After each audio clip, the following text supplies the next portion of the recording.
Scan now. Meet Sovi, your new AI study buddy.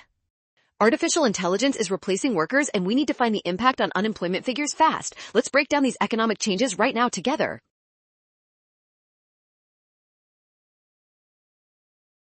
When a worker is replaced by new technology like AI, it is a classic case of structural unemployment. This happens because her specific skills no longer match the current labor market.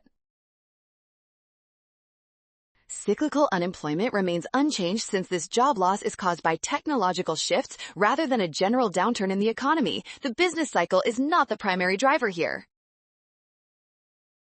Because the natural rate of unemployment includes structural changes, that total figure must increase. This makes option C our perfect and final answer.